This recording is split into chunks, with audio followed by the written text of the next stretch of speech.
Hola a todos, este es el tercer video de la unidad número 5 de hidrodinámica.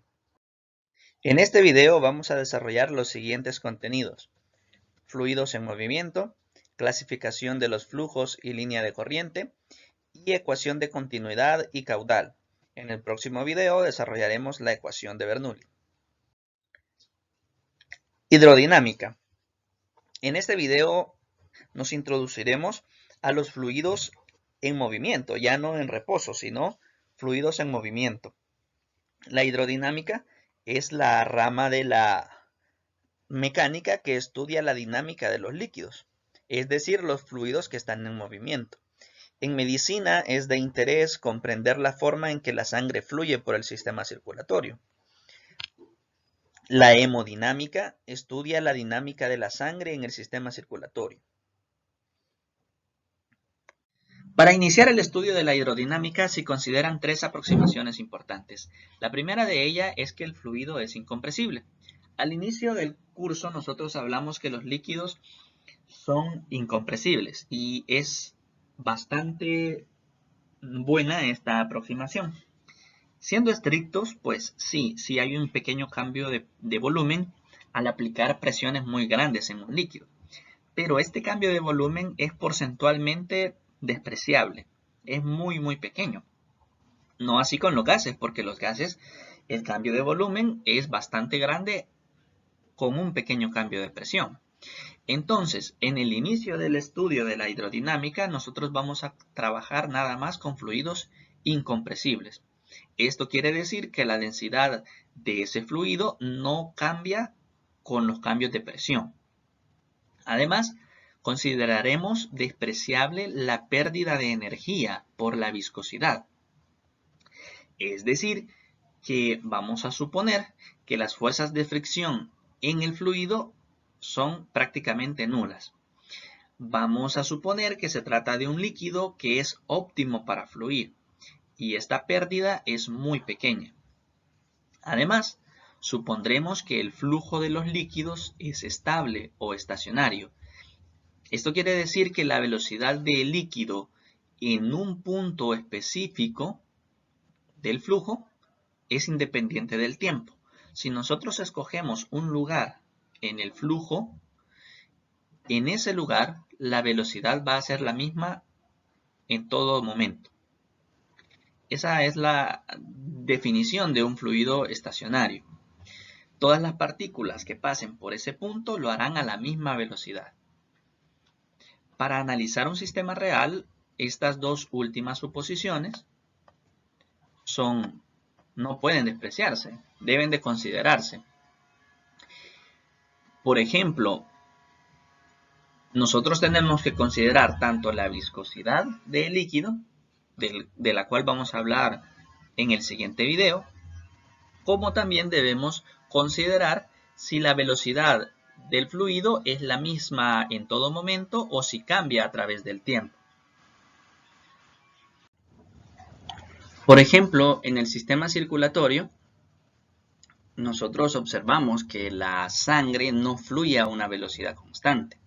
La sangre está siendo bombeada de forma intermitente por el corazón. Y por esa razón nosotros podemos sentir el pulso en la muñeca, por ejemplo. Esa sangre está siendo acelerada constantemente. Y por lo tanto la sangre no es un fluido estacionario. Estas correcciones podemos hacerlas, pero van a ser más complejos los cálculos. Aún así, si nosotros no hacemos estas correcciones, podemos llegar a conclusiones importantes y poder analizar el sistema, tal vez no de forma cuantitativa, pero sí de una forma cualitativa, lo cual es muy importante.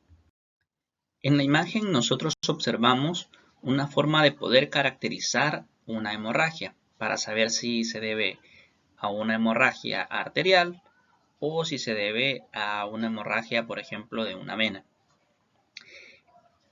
En este caso, pues lo que nos interesa es la presión, porque sabemos que la presión es más alta en las arterias.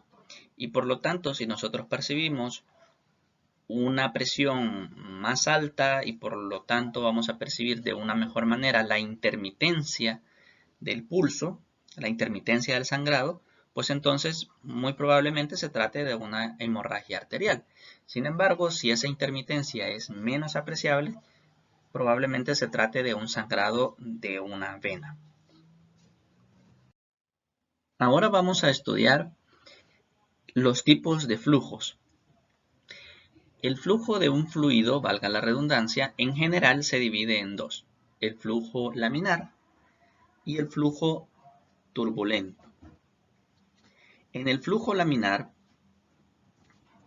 el flujo es ordenado, no se forman remolinos ni se forman vórtices.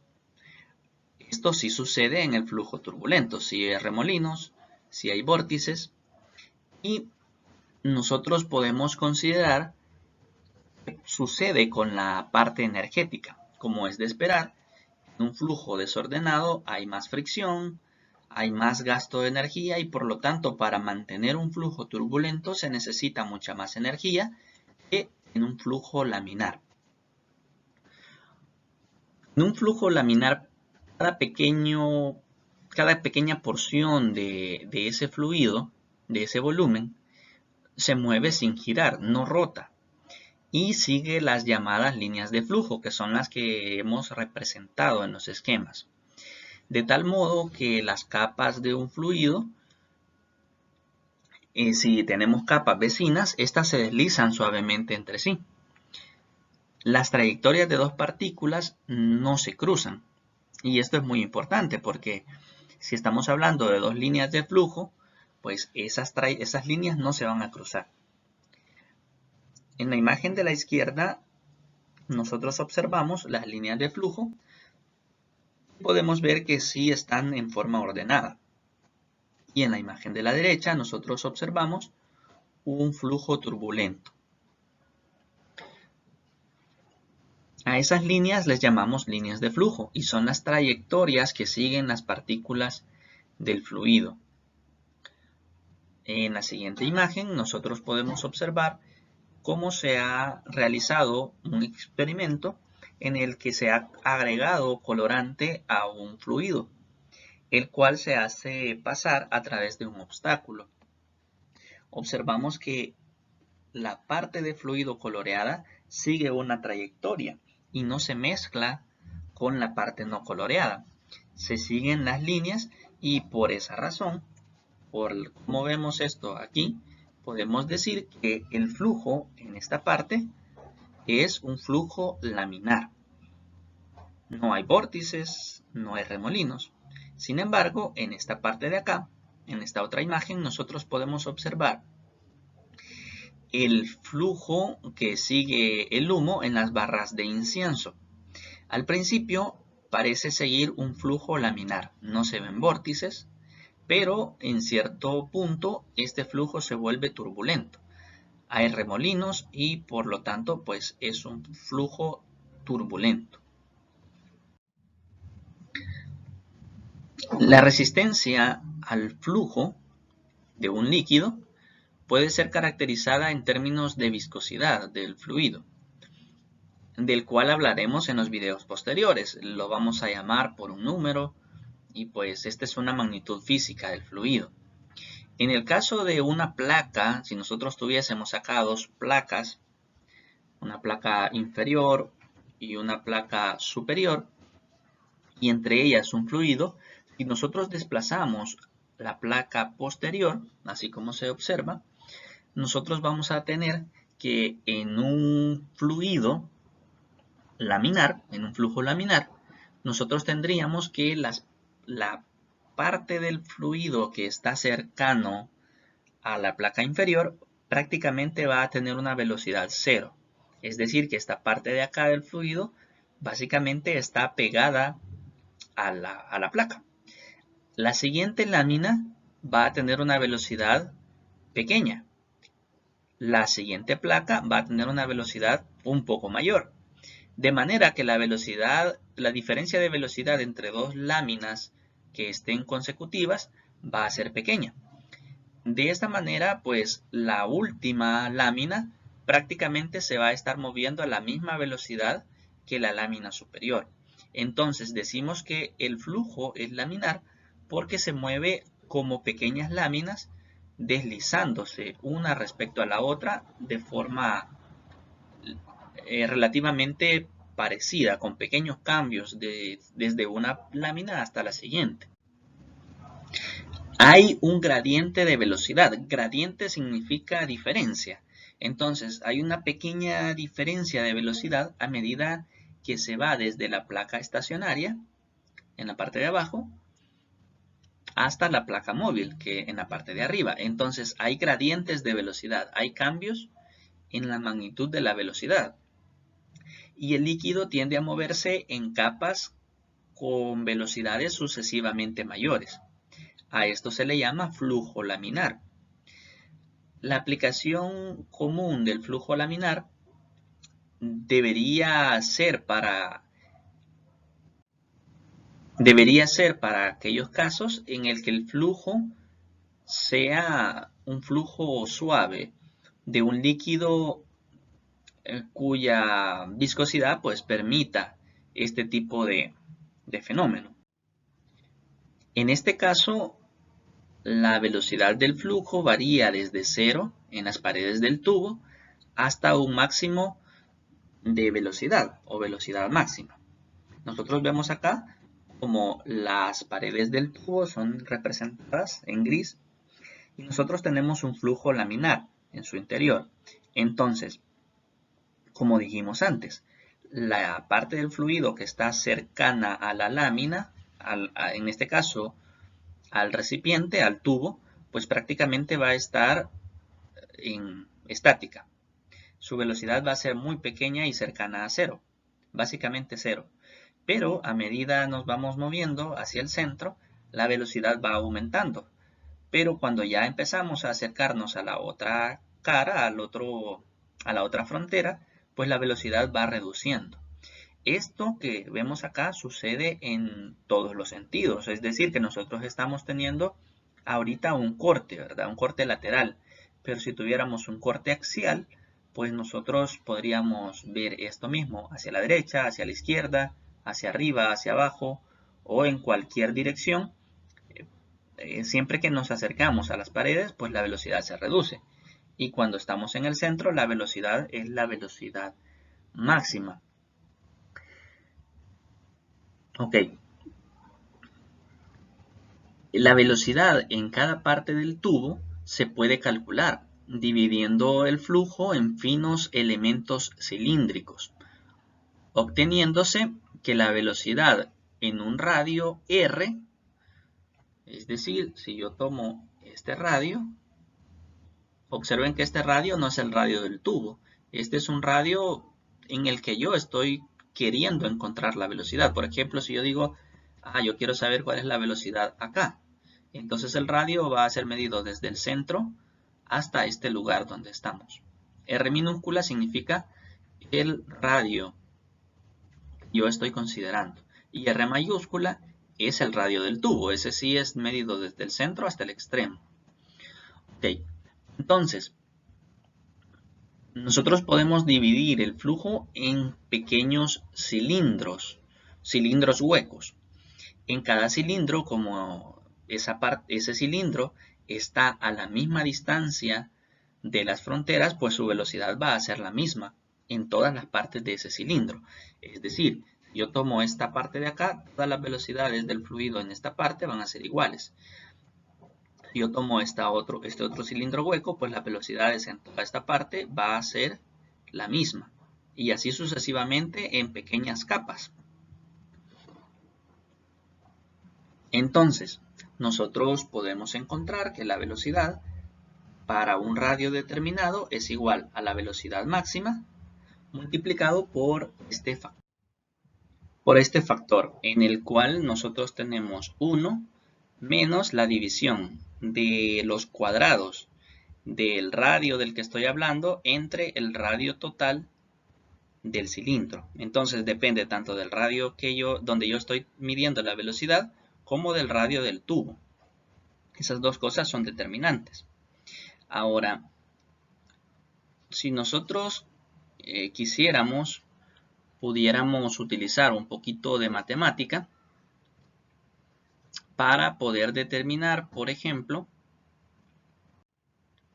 la cantidad de volumen de un fluido que pasa a través del tubo. Es decir, como está dirigiéndose a diferentes velocidades, pues yo necesito de un método matemático que no es de nuestro interés en este curso. Todo este proceso no nos interesa, pero nosotros podemos saber cuál es la cantidad de litros por segundo, por ejemplo, que pasan a través del tubo. Y lo podemos obtener y el resultado es este, que está acá. La velocidad máxima, o sea, en el centro del tubo, dividida entre 2, multiplicada por el área del tubo. Más adelante vamos a hablar de este resultado, de este segundo resultado. Muy bien. Hasta cierta velocidad, el flujo se va a mantener laminar, pero si nosotros excedemos una velocidad crítica, ese flujo se va a convertir en un flujo turbulento. Es decir, que si nosotros excedemos de un valor de velocidad, pues el flujo ya no va a ser laminar, se va a comportar como un flujo turbulento.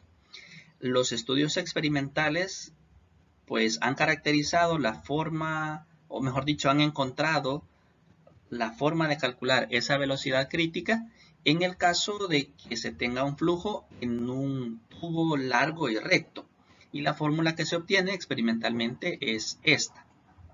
Ahora, ¿qué significa esto? Bueno, esta velocidad crítica depende tanto de la viscosidad, representada por esta letra que parece una N, es una letra griega, y pues esa viscosidad, de esa viscosidad vamos a hablar más adelante. Por ejemplo, aquí se nos adelanta un poco y dice de que las unidades de medida son poise en español, ¿verdad? Así se lee poise. Ok, entonces en esas unidades de medida se tiene que colocar esta viscosidad. Además, también depende de la densidad, que se representa acá por el símbolo ρ, y el radio del tubo, que en esta fórmula la han escrito con R minúscula, ¿verdad? Antes la habíamos escrito con R mayúscula. Entonces acá esta R que está aquí es el radio del tubo.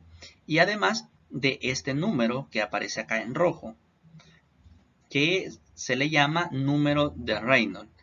Y este número se obtiene de forma experimental. Muy bien, el número de Reynolds reportado para el flujo de sangre es aproximadamente de 2000. De acuerdo con este criterio, el flujo sanguíneo modelado para la aorta humana lleva a la expectativa de algunas turbulencias en esa parte, en el centro de la corriente. Quiere decir que nosotros, si hacemos este cálculo y lo comparamos con la velocidad de la sangre en la aorta, pues vamos a ver que excede la velocidad crítica y por lo tanto se va a esperar que haya turbulencia en esa parte. La energía para mantener una corriente turbulenta, como ya lo dijimos, es mucho mayor que la necesaria para mantener una corriente laminar. En la circulación humana normal, el flujo es laminar. Rara vez es turbulento, con excepción del caso que acabamos de mencionar, de la aorta, y bajo condiciones de ejercicio extremo. Ahora estamos listos para deducir la ecuación de continuidad.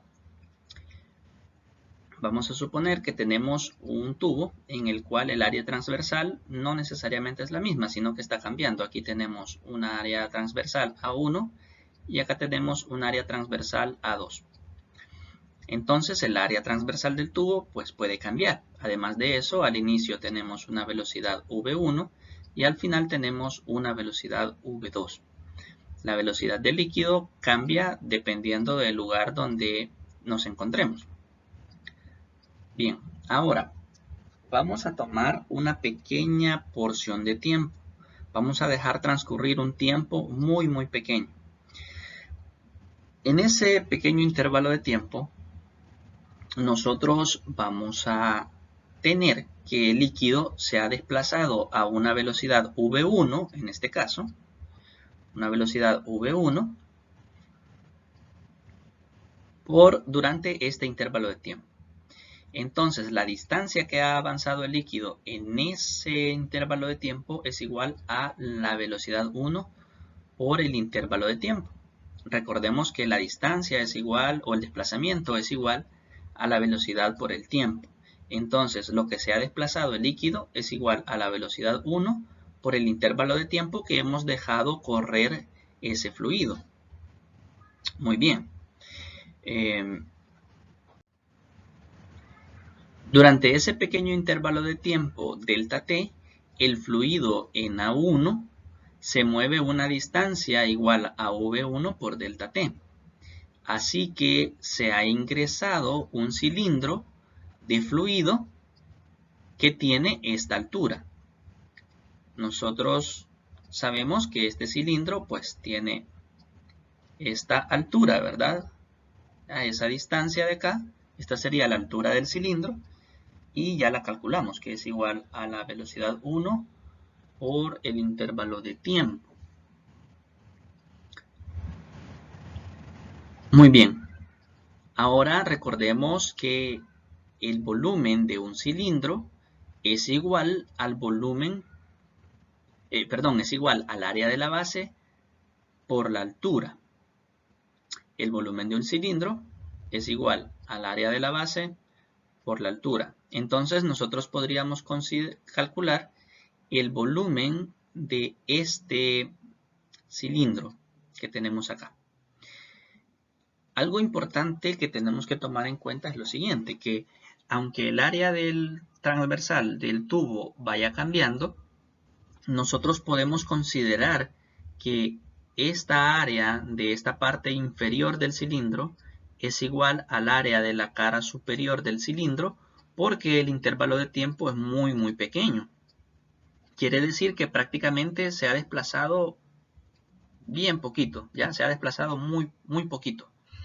Como se ha desplazado tan poco, básicamente el área es la misma, no ha cambiado. Entonces estamos en una longitud muy pequeña del tubo en la que el área prácticamente es la misma, es constante. Por esa razón podemos considerar que esta área del extremo izquierdo sea igual al área del extremo derecho. Por eso la importancia de que el delta t sea muy pequeño. Con esa explicación, ahora nosotros pues vamos a calcular el volumen de este cilindro. Ya tenemos la altura del cilindro, que es V1 por delta t.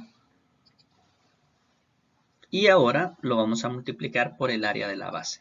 Y así obtenemos que el volumen de este cilindro, o sea, de este cilindro, que está aquí, es igual al área 1 por la altura, que era velocidad 1 por el intervalo de tiempo. Durante ese mismo lapso de tiempo, un cilindro de volumen A2 por V2 por delta t, siguiendo el mismo análisis, obtenemos el volumen de este otro cilindro, que es este. Y su volumen está así como lo decimos allí, ¿verdad? Área 2 por velocidad 2 por el intervalo de tiempo. Muy bien. Si el fluido es incompresible, cuya densidad es ρ, entonces tiene el mismo valor de densidad en todos los puntos. O sea, si no se comprime, la densidad se mantiene constante. Esto significa que la cantidad de fluido en esta sección, desde el inicio, ¿verdad? Desde acá hasta acá, pues es la misma. ¿Ya? Si nosotros hacemos una flecha, pues nosotros nos daríamos cuenta que el fluido al inicio estaba aquí, ¿verdad? Aquí comenzaba el fluido. Y terminaba acá. Aquí termina el fluido. Después de un intervalo de tiempo, ahora esa misma sección de fluido, comprendido entre las líneas rojas, ahora ya no se encuentra en el mismo lugar, sino que ahora está entre este lugar y este lugar, en las flechas moradas. Muy bien. Sin embargo, pues en ese pequeño intervalo de tiempo, la cantidad de líquido contenida entre las flechas rojas, pues no cambia, es la misma, ¿verdad? ¿Ya? Quiere decir que el volumen de líquido que ha entrado, que es el volumen de este cilindro, esta cantidad de volumen que ingresó, tiene que ser igual a la cantidad de volumen que salió. Porque en el medio, pues la cantidad de volumen es siempre la misma. ¿Ya? Entre las flechas rojas la cantidad de volumen no cambia, la cantidad de líquido no cambia. Es decir, que lo que ingresó, que es este cilindro de área A1, es lo mismo que lo que salió, que es el cilindro de área A2. Ok. Vamos a utilizar esto para establecer la siguiente ecuación. La masa del fluido, entonces, que ingresó es igual a la masa del fluido que salió. Recordemos que la masa es igual a la densidad por el volumen, ¿verdad? Pero igual, la masa al interior, que entró es igual a la masa que salió. Como la masa es igual a la densidad por volumen, entonces, acordémonos que la densidad es la misma, ¿verdad? Supusimos eso. Entonces no se comprime, la densidad es la misma y por lo tanto la masa de entrada es igual a la densidad por el volumen de este cilindro 1. Eso ya lo habíamos calculado. El volumen del cilindro 1, que es este de acá. Ok. Y la masa de salida, que sería igual a la densidad por el volumen del cilindro 2. Y lo habíamos calculado acá. Muy bien. Entonces, ya tenemos eso. Y lo que vamos a hacer es sustituir el volumen 1 y el volumen 2 de esta manera. Hemos tomado esto y lo hemos sustituido aquí. En vez de V1 pusimos área 1 por velocidad 1 por el intervalo de tiempo. Y en vez del volumen 2 escribimos área 2 por el velocidad 2 por el intervalo de tiempo. Luego pues nos fijamos que el intervalo de tiempo lo podemos cancelar, podemos eliminarlo. Y nos queda que área 1 por velocidad 1 es igual a área 2 por velocidad 2. El producto del área por la velocidad, a ese producto se le llama tasa de flujo de volumen. ¿Qué significa esto? Bueno, es la rapidez con que un volumen cruza una sección transversal del tubo. En otras palabras, cuánto volumen atraviesa esa sección por unidad de tiempo. Por ejemplo, en 5 litros, por ejemplo, nosotros podríamos decir 5 litros por segundo. Entonces, esta cantidad, esto que hemos encontrado acá, área por velocidad, me dice, por ejemplo, cuántos litros por segundo están pasando a través de esta área A1. Muy bien, al área por la velocidad. También a esta magnitud, que es la multiplicación del área por la velocidad, se le llama caudal. Y se representa por la letra Q mayúscula. Como dijimos, pues el área por la velocidad lo interpretamos como el volumen por unidad de tiempo. Área por velocidad es igual al volumen por unidad de tiempo. Y nosotros podemos deducirlo de esta manera. Si nosotros multiplicamos área por velocidad, recordemos que la velocidad es igual al desplazamiento entre el tiempo. Entonces aquí nosotros hemos sustituido la velocidad por desplazamiento entre tiempo. Ok, después de sustituir, lo que vamos a hacer es agrupar. Vamos a multiplicar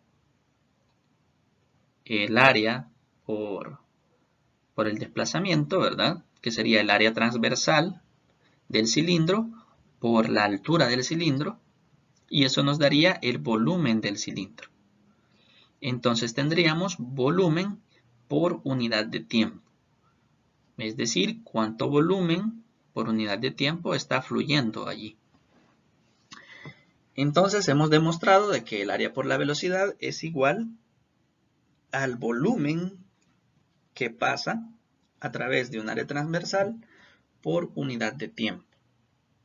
Como ya lo dije antes, eso se representa por la letra Q mayúscula también, y lo podemos medir en litros por segundo, metros cúbicos por hora, cualquier unidad de volumen entre tiempo. Aquí está, lo podemos representar así, Q, y es área por velocidad y también es volumen por unidad de tiempo. Ahora analicemos las implicaciones del resultado que obtuvimos. Siempre en física las fórmulas nada más son una forma de escribir los resultados físicos y pues necesitan o es necesario que nosotros interpretemos esas fórmulas de forma correcta y le saquemos el mayor provecho. Entonces vamos a analizar qué implicaciones tiene esta ecuación que obtuvimos, que es área por velocidad 1 igual a área por velocidad 2.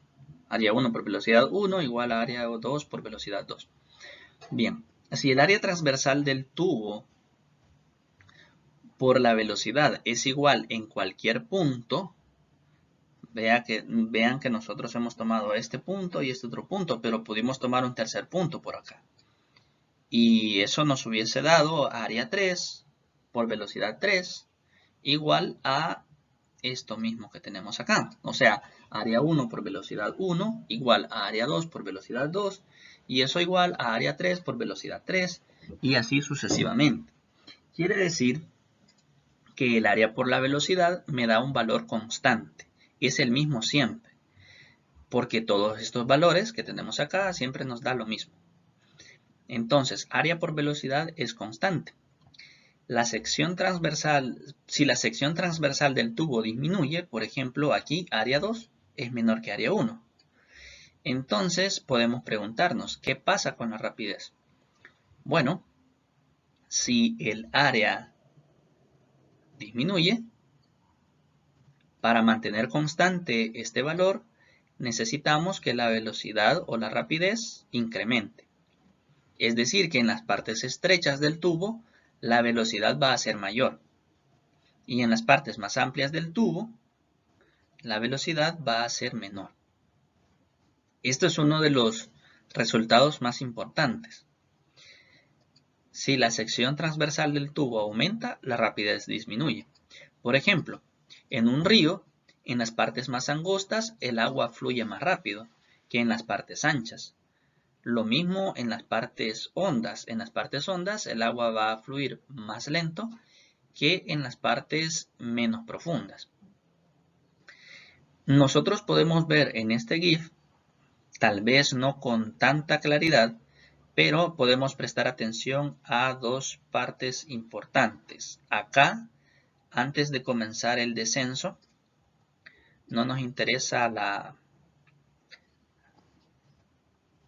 parte donde ya está cayendo el agua en altura, sino en esta parte. Y por ejemplo, si nos fijamos en esta otra parte.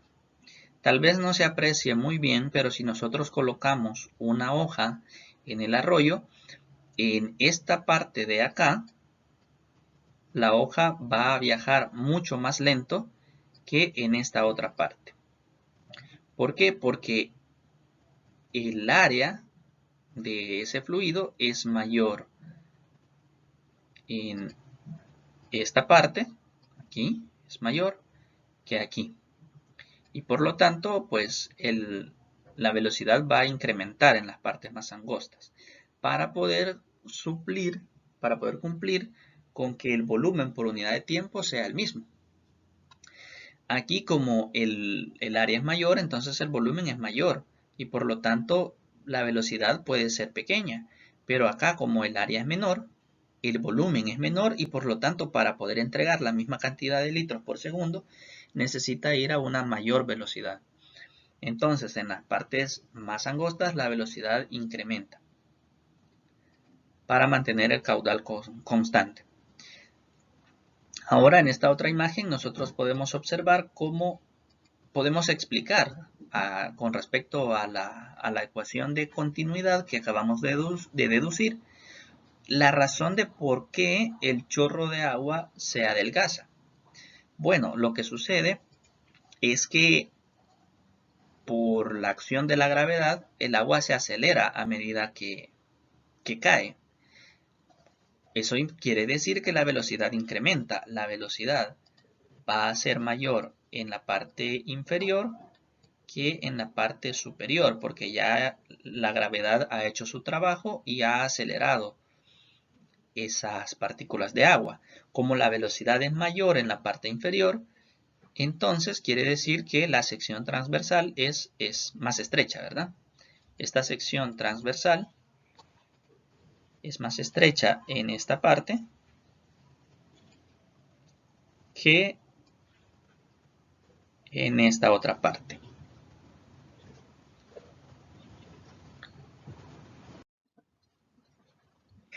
Una partícula que pase por la aorta, o sea, por esta parte de acá, una partícula que pase por acá, obligatoriamente deberá pasar por la arteria pulmonar, por aquí. ¿Cómo es eso? Bueno, podemos nosotros señalar ese recorrido acá, pasando de la arteria pulmonar a todo el sistema respiratorio y luego regresando al corazón y del corazón pues sale nuevamente hacia la aorta. Entonces, cualquier parte del líquido que pase por la arteria pulmonar al final va a pasar por la aorta y viceversa, ¿verdad? Cualquier partícula que pase por la aorta va a tener que pasar por la arteria pulmonar. No hay otro camino, solamente hay un camino, que es este, que mostramos acá en rojo. Todo el flujo que pase por acá, en algún momento tiene que pasar por acá. No hay otra opción. Obviamente en esta parte de acá pues hay muchas opciones en las cuales elegir diferentes caminos, pero al final esos caminos se vuelven a conectar en las venas pulmonares y al final en la aorta. Muy bien, entonces, como eso sucede así, entonces los mililitros por minuto que pasan por la aorta, los mililitros por minuto que pasan por esta parte, los mililitros por minuto son igual a los mililitros por minuto que pasan acá. Entonces los mililitros por minuto que entran acá son los mismos mililitros por segundo que salen acá. De otra manera, pues podríamos estar en problemas. Por ejemplo, sería algo ilógico decir que en esta parte de acá, en todo este recorrido, se está produciendo sangre, ¿verdad? Por una parte. O por otra parte, también si decimos que salen menos mililitros de los que entran, pues entonces seguramente hay pérdida de sangre. Y entonces hay una hemorragia. Pero si no ese es el caso, si no hay hemorragia, entonces los mililitros de sangre que entran por esta parte de acá, pues son iguales, los mililitros de sangre que entran por acá, son iguales a los mililitros de sangre que salen por acá. No se puede acumular ni se puede generar. Ok, entonces esa es una de las formas en las que podemos ver la ecuación de continuidad. de cómo se ve reflejado ahí, ¿verdad? Quiere decir entonces que el caudal acá es el mismo caudal que acá. Área por velocidad es igual a área por velocidad. Eso es importante porque si nosotros conocemos, por ejemplo, las áreas de esos conductos, podemos saber cuál es la velocidad o en cuál de los conductos la velocidad de la sangre es mayor, etc. Muy bien. Por el contrario, en los distintos órganos que son irrigados por la circulación general, en todos esos órganos están dispuestos en paralelo con respecto a la aorta y las venas cavas. Quiere decir que si nosotros tenemos acá la aorta, ¿verdad?, y las venas cavas, pues todos los órganos están dispuestos en paralelo, ¿verdad? Bueno, aquí tenemos una configuración un poco más compleja, pero esto y esto están en paralelo. Quiere decir que nosotros no podemos afirmar, por ejemplo, lo siguiente. No podemos decir que el caudal acá sea el mismo caudal que acá. ¿Por qué no podemos decir eso? Porque el flujo que ingresa por acá se distribuye en dos partes, en este y en este. Entonces no es cierto que el caudal acá sea el mismo que el caudal acá. Eso no es cierto. Ok. Sin embargo, pues nosotros sí podríamos aplicarlo, por ejemplo, según el esquema podríamos decir que el caudal acá es el mismo caudal que acá, eso sí.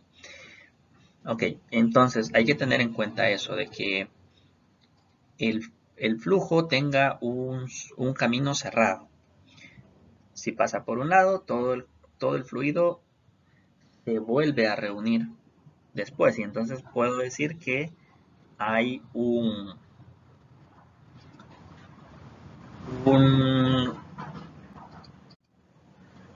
caudal específico, ¿verdad? Hay un caudal que es igual en ambos extremos. Ok. Como lo estaba mencionando antes, lo que yo puedo afirmar es que, por ejemplo, el caudal aquí, el caudal 1 es igual a la suma de estos dos caudales, caudal 2 más caudal 3. Entonces, los mililitros de sangre que ingresen es igual a los mililitros de sangre que salen. Eso sí, o sea, caudal 1 es igual a caudal 3 más caudal 2. Los mililitros de sangre que salen es igual a los mililitros de sangre que entran. Eso lo vamos a ver más adelante.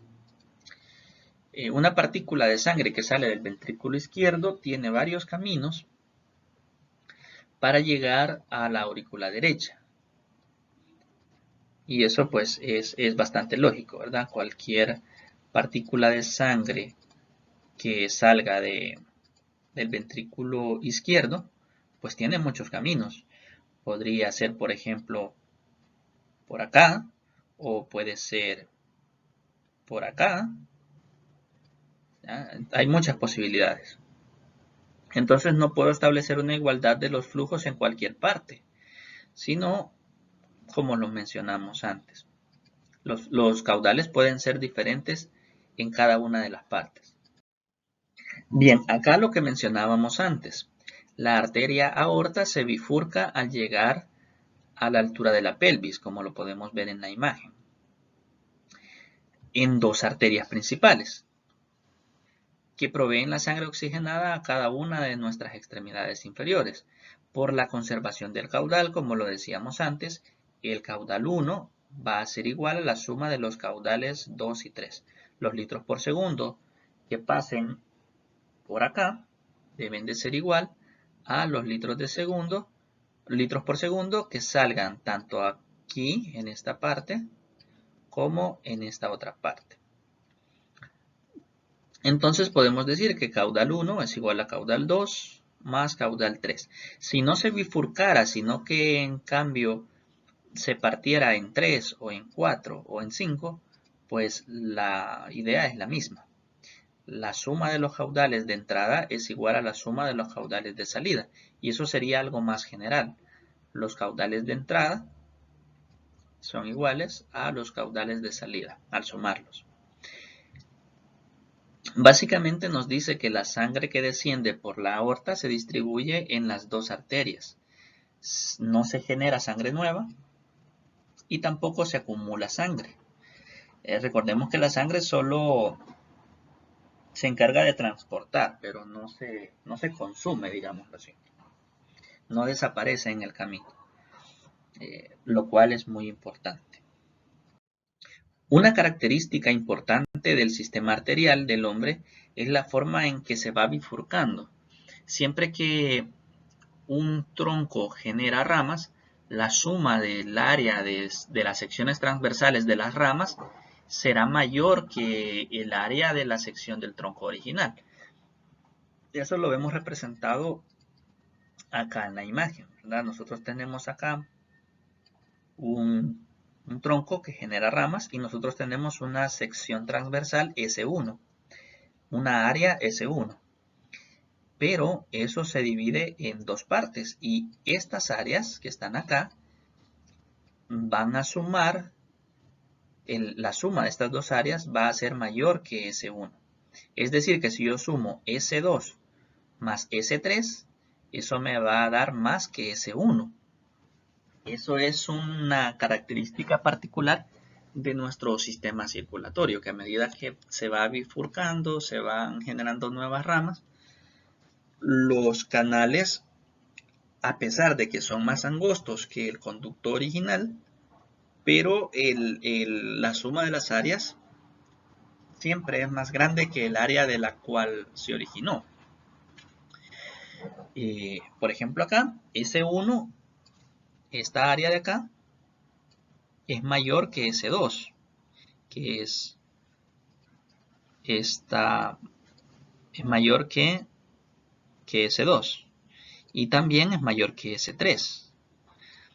Pero si nosotros sumamos S2 más S3, esa suma de áreas me va a dar más que el área S1. Ok.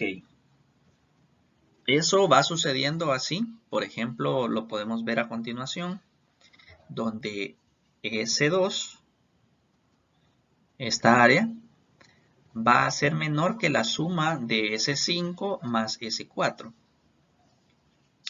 S5 y S4 son menores que S2, pero la suma de S4 con S5 es más que el área S2. Y así sucesivamente, o sea que cada vez que vamos avanzando, que se van generando nuevas ramas, si bien se disminuye el diámetro de cada rama, el área de las ramas es mayor que el área de la sección de la cual provienen. Mientras que la sección de una arteria es menor que la sección de la aorta, la sección total de las arterias, que es la suma de las áreas de sección de todas las arterias, esa suma va a ser mayor que el área de la sección de la aorta. Repitiendo, el área de las arterias es menor que el área de la aorta, pero si yo sumo todas las áreas de las arterias, eso me va a dar más que el área de la aorta. Lo mismo ocurre en arteriolas y capilares, es decir, a medida que vamos avanzando, eso se sigue repitiendo. Y sigue un proceso inverso en las venas. Entonces, después de haberse bifurcado un montón de veces, después de haberse generado un montón de ramas, estas ramas vuelven a unirse. Y cuando se unen, el área del tubo donde se unen es menor que la suma de las áreas de donde proviene. Es decir que sigue el mismo patrón, ¿verdad? Las áreas de los tubos pequeños suman más área que el área del tubo en donde concurren. Interpretando este hecho con la ecuación de continuidad, sabemos que como el área aumenta, la velocidad disminuye. Eso quiere decir que entre más avanzamos en el sistema circulatorio, pues la suma de esas áreas es mayor, y eso quiere decir que la velocidad en cada parte va a ser menor. O sea que esta velocidad es mucho mayor que estas velocidades. Y si luego seguimos el camino hacia conductos mucho más estrechos, cada vez la velocidad va a ser menor. Por el hecho de que el área total es mayor, ¿verdad? Entonces, por continuidad, si aumentamos el área, disminuimos la velocidad.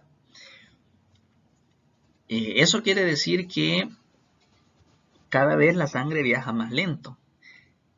Y después de hacer su intercambio, comienza a incrementar su velocidad, pues el área se reduce. Nosotros vemos acá en la gráfica cómo va cambiando el área de la suma de las áreas del sistema circulatorio.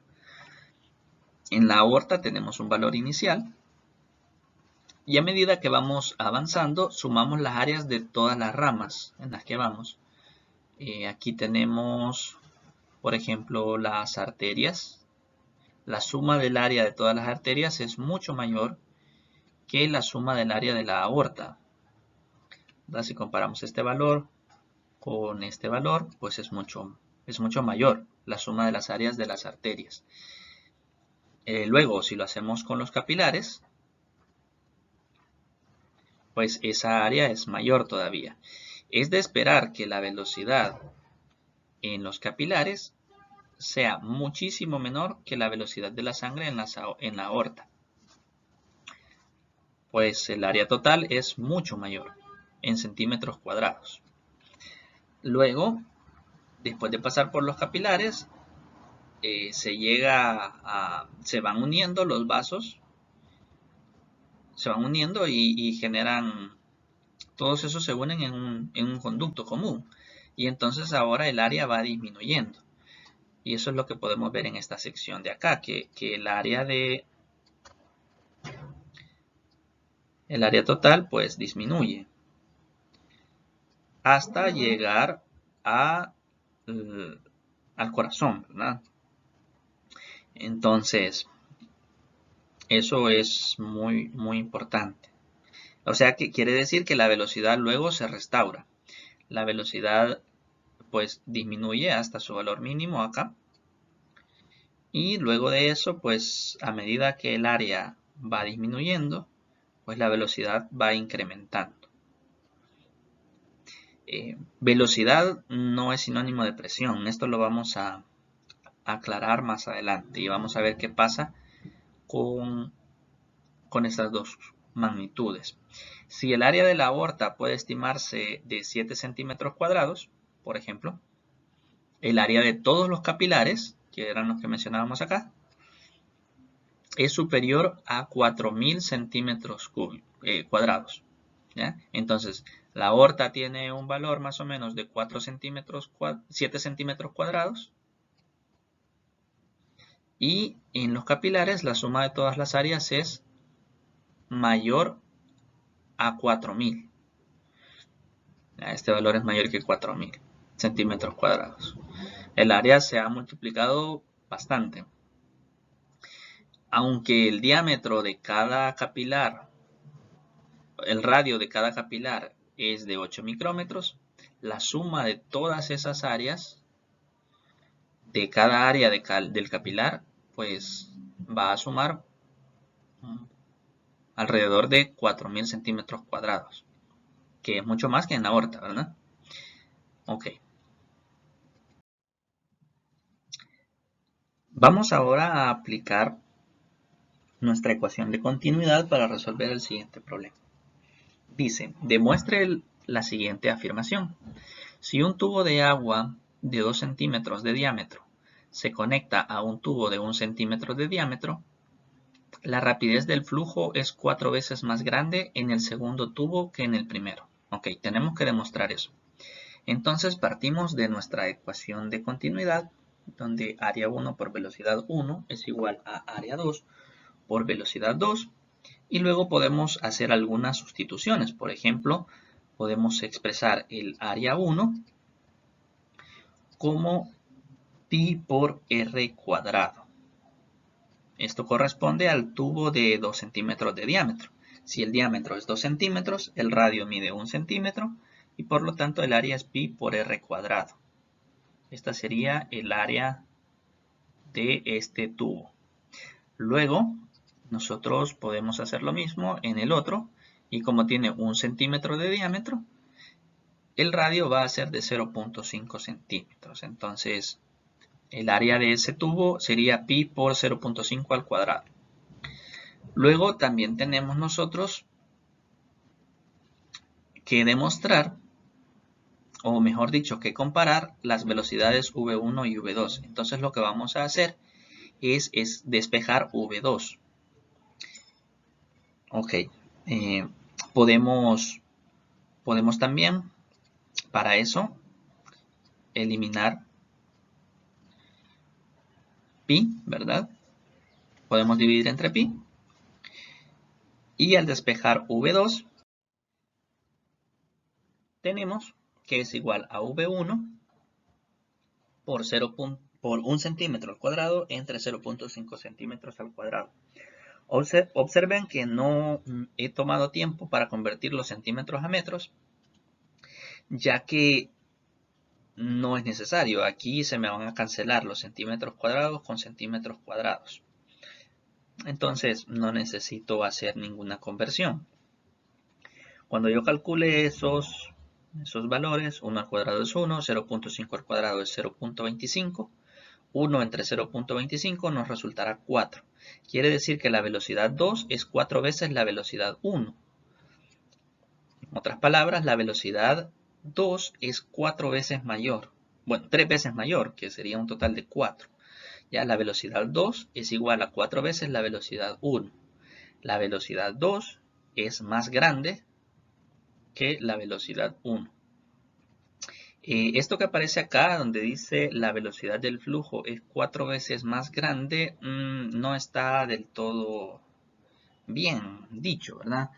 Tendría que decir, o sea, esta parte, se entiende lo que queremos decir, ¿verdad? Es 4 veces más grande. Pero para decirlo correctamente, tendríamos que decirlo que es 4 veces la velocidad original, la velocidad del primero, ¿ya? Es 4 veces la velocidad de que en el primer tubo, ¿ya? Esa sería, porque si no, en esta palabra más grande lo que se entiende es que es lo que se está agregando. Bien. Ahora, vamos a resolver este segundo ejercicio.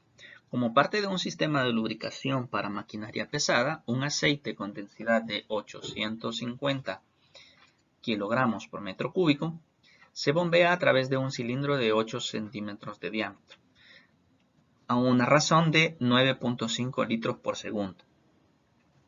Calcule la rapidez del aceite. El diámetro del tubo, si el diámetro del tubo se reduce a 4 centímetros, ¿qué valor tendrá la rapidez?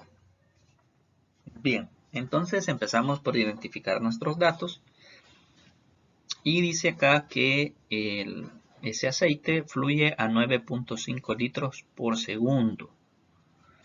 Cuando el tubo es cilíndrico y tiene 8 centímetros de diámetro. Entonces, cuando tiene 8 centímetros de diámetro, esta es la razón de litros por segundo. Bien, entonces nosotros tenemos que tener claridad que estos litros por segundo se refieren a caudal. Este es nuestro caudal, que era igual a área por velocidad. Y este es el diámetro de ese tubo. O sea que este diámetro tiene que ver con esta área. ¿Qué más? Bueno, pues nos piden primero calcular la rapidez del aceite. Entonces lo que vamos a hacer es escribir esto. Y vamos a sustituir el caudal, que es 9 litros por segundo. Y el área, que sería pi por 4 centímetros al cuadrado. 4 centímetros porque el diámetro es 8. Entonces, si el diámetro es 8, entonces el radio es la mitad, que sería 4. Bien, ahora pues nosotros podemos convertir estos 9 litros por segundo a metros cúbicos por segundo. Luego dividimos. Nos queda la velocidad. Ya tenemos la velocidad. Esto fue necesario para que se nos simplificaran los metros y poder obtener un resultado de metros por segundo. Observen que aquí abajo tenemos metros cuadrados y aquí tenemos metros cúbicos. Entonces se me va a eliminar el cúbico y solo me va a quedar metros sobre segundos. Al resolver esto y tomar en cuenta las cifras significativas, nos quedaría 1.9 metros por segundo. Ya hemos contestado al primer literal. Ahora vamos a contestar al literal B y nos preguntan cuál sería la nueva rapidez si el diámetro se reduce a 4 centímetros. Entonces vamos a utilizar la ecuación de continuidad siempre. V2 por A2 igual a V1 por A1. Despejamos la velocidad 2 y vamos a empezar a sustituir.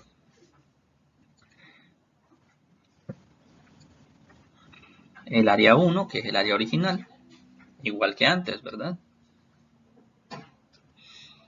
Luego el área 2, que sería la correspondiente a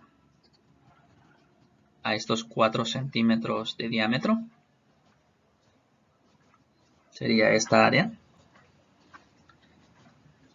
Y luego por la velocidad que ya habíamos encontrado, que es la velocidad 1. Al hacer esa operación, pues igual se me cancelan centímetros cuadrados con centímetros cuadrados. Se elimina pi. 4 al cuadrado es 16. 2 al cuadrado es 4. Y entonces nos quedaría 4 por 1.9, que es igual a 7.6 metros por segundo. Y ya. En este otro ejercicio vamos a calcular o a estimar la cantidad de capilares. Leamos el ejercicio. Dice que el radio de la aorta es de aproximadamente 1.2 centímetros. Este sería el radio. Entonces con este radio podemos calcular el área, ¿verdad? Bien, además la sangre que pasa por ella fluye a 40 centímetros por segundo. Tenemos, prácticamente podríamos tener el área de la aorta y también la velocidad de la sangre en la aorta. Luego tenemos que en un capilar se tiene un radio de 4 por 10 a la menos 4 centímetros. Este sería el radio que nos sirve para calcular el área del capilar. Y tenemos también la velocidad de la sangre en el capilar. Bien, en este punto pues nos piden encontrar cuántos capilares hay en el cuerpo. Bien, en este punto si nosotros dijéramos que por la ecuación de continuidad el área calculada por este radio, ¿verdad?, multiplicada por la velocidad, nos tiene que dar lo mismo que el área del capilar multiplicada por la velocidad en el capilar. Eso sería un error. Si yo digo que este caudal en la aorta es el mismo caudal que en el capilar. ¿Por qué? Porque estaría diciendo que toda la sangre que pasa por la aorta va a pasar por un solo capilar. Y eso sería ridículo, ¿verdad? No es cierto que toda la sangre de la aorta pase por un solo capilar. Pasa por una gran cantidad de capilares. Y ese número de capilares es el que queremos estimar nosotros. Esto se bifurca, se parte en un montón de caminos. Y lo que yo sí puedo decir es que la suma de todos estos caudales es igual a la suma es igual al caudal en la aorta. Eso sí lo puedo decir. Bien, entonces, ya habiendo aclarado eso, podemos pasar a plantear nuestra ecuación. En esta ecuación, pues nosotros hemos planteado en la parte izquierda el caudal en la aorta. Y ese caudal se distribuye en los caudales de todos los capilares. Por ahí pasa la sangre de la aorta, por todos los capilares. Como no sabemos cuántos capilares son, vamos a utilizar una variable. En este caso vamos a utilizar n. Vamos a suponer que hay n capilares. Eso quiere decir que aquí hay n términos. Esta suma nosotros la podemos abreviar como una multiplicación y tendríamos que el caudal en la parte derecha es igual a n por el caudal en un capilar. Ok. Ahora, como nosotros lo que necesitamos es calcular n, el número de capilares, lo vamos a despejar. Y nos quedaría de la siguiente manera. N es igual al caudal en la aorta dividido por el caudal en el capilar. Obsérvense que aquí nosotros hemos supuesto algunas cosas. Por ejemplo, de que todas las áreas de los capilares son las mismas. Y hemos supuesto también que la velocidad en cada uno de los capilares es la misma. Esas dos suposiciones hacen posible que nosotros podamos estimar este número. Por eso dice acá estime, porque es un estimado, no es un valor perfecto, ¿verdad? Bien, ahora pues sustituimos para encontrar el valor del área, utilizamos los radios y lo podemos hacer de la siguiente manera. Acá, si ustedes observan, hemos convertido los centímetros a metros. Pero, ¿qué pasa con los radios? Este radio está en centímetros y este radio también está en centímetros. Entonces, como en la fórmula que hemos resuelto en esta expresión, nosotros sabemos que las áreas se van a dividir, sabemos que estas unidades al final se van a cancelar. Entonces no es necesario convertirlos a metros, eso sería trabajar de más. Simplemente pudimos haber escrito 1.2 centímetros aquí y aquí abajo pudimos haber escrito 4 por 10 a la menos 4 centímetros. Dividir y cancelaban las unidades, ¿verdad? Bien, pi se elimina con pi y luego nos queda la división de las velocidades. En las velocidades sí es necesario convertir, porque una velocidad está en metros por segundo, que es la que está acá, y la otra velocidad está en centímetros por segundo. Para poderlas dividir necesito tener ambas en metros por segundo o ambas en centímetros por segundo. Entonces se ha convertido a metros por segundo. Luego pues se ha dividido y se ha multiplicado por la parte izquierda y se ha obtenido un total de 7 por 10 a la 9, lo cual significa de que un valor estimado para los capilares del cuerpo es de 7 por 10 a la 9. Con esto terminamos el video del día de hoy. A continuación les dejo con la guía de estudio para esta semana y hasta el siguiente video.